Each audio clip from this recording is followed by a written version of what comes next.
Election day is nearly here for Surrey, BC's second largest city, and voters clearly do not support Mayor Doug McCallum's transition away from the RCMP to a municipal police force, at least based on a new Leger poll conducted exclusively for the Vancouver Sun and Province.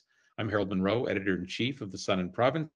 And joining me is Steve Mossop, executive vice president at Leger. Hi, Steve. Hi, Harold. It's nice to be here talking about our upcoming election. Yeah, it's so rare for us to get these kinds of insights into a civic election. And we thought it was important to look at Surrey being the second largest city and so many people running for office. Well, and Mayor McCallum, he made two big promises when he was elected in 2018.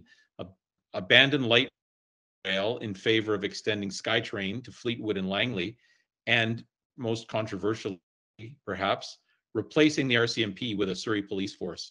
How do poll respondents in Surrey feel about both of those issues?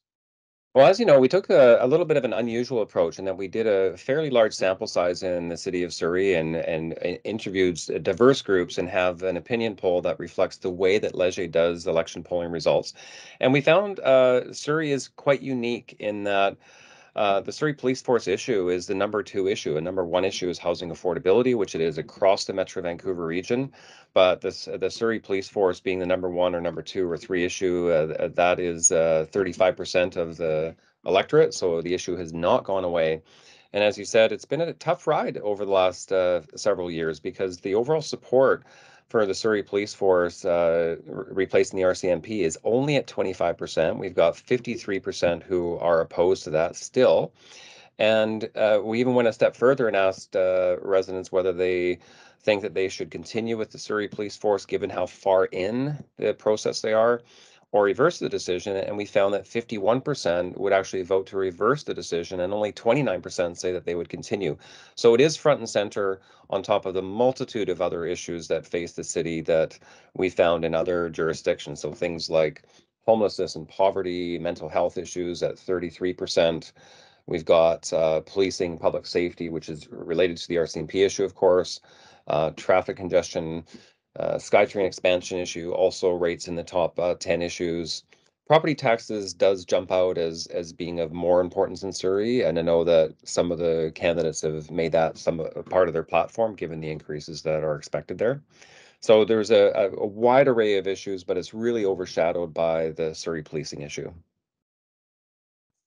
And Mayor McCallum has certainly leaned into that issue during this campaign. At the same time, he has talked about holding the line on taxes, so that perhaps will play better for him.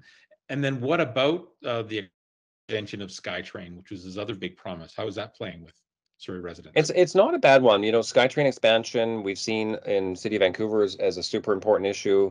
We've got 13% that say it's in the top 8 issues in the city of Surrey. So it does also receive quite high levels of public support. So it's difficult in this day and age to get support from the electorate on any one issue, but that particular one in Surrey, the expansion of the SkyTrain to Langley, has massive support of 78% of residents. Only 7% are opposed. And the concept still of creating light rail within the city as an alternate to SkyTrain or a supplement to SkyTrain also still holds some weight, 50% support compared to 23%. So it's a topical issue. Traffic congestion has always been a major issue in Surrey. It's higher than other municipalities. So the fact that mayoral candidates are talking about solutions to that does resonate well with voters. Right. And then I think it was in Surrey, 76% of Surrey residents said it's time for a change. On council, how does that compare to the municipal, say the average across Metro? You know, we polled residents across Canada on that issue.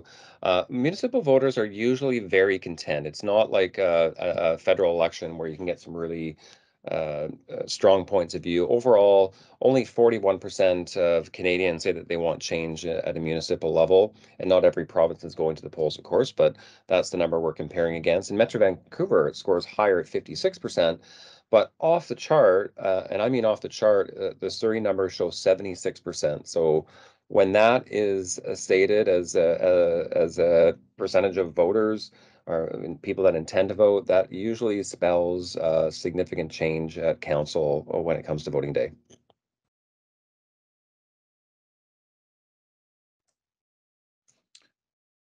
Yeah. And I would say that, that's just to make that point further, about 1 in 4 polled in Surrey approve of the mayor's performance, and even fewer, only like 1 in 5, think things are better today than they were 4 years ago.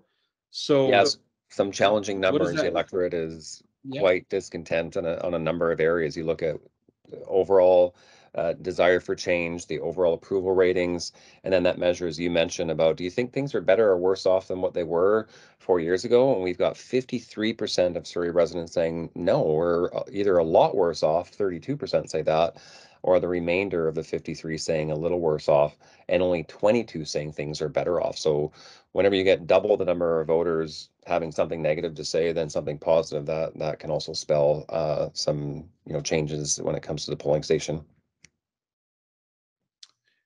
And again, we guess we have to caution that there's a high percentage of undecided in Surrey as well. Is it as high as Vancouver? Because it was very high there. It is. It's almost identical. It's a little bit lower. It's at 36% who said that they don't know or are still undecided, and Brenda Locke has a lead. But when you have 36% undecided, it depends on the disbursement of those votes as to how it turns out. But the incumbent mayor, Doug McCallum, looks like he's in trouble. It's a fairly low number, single digits, that intend to vote for him. So unless there's a miracle, we're looking at a change in Surrey coming up. Well, that's very interesting. And because Brenda Locke, of course, is the only one of the major mayoral candidates who has said categorically that she would reverse the transition to Surrey Police, and go back to the RCMP. All, of course, McCallum is in favor of Surrey Police, and all the other major candidates have said they would look at it or maybe hold a referendum. But she's been the firmest on that, and that would seem to align then. Her support would align with that being a issue for Surrey residents. It may play into favor. And there's been very little, surprisingly, on this issue, very little in the way of public opinion polls that have been released publicly on the Surrey Police Force issue. It's been a handful, and some of them have been suspect polls, depending on where it's been originated from.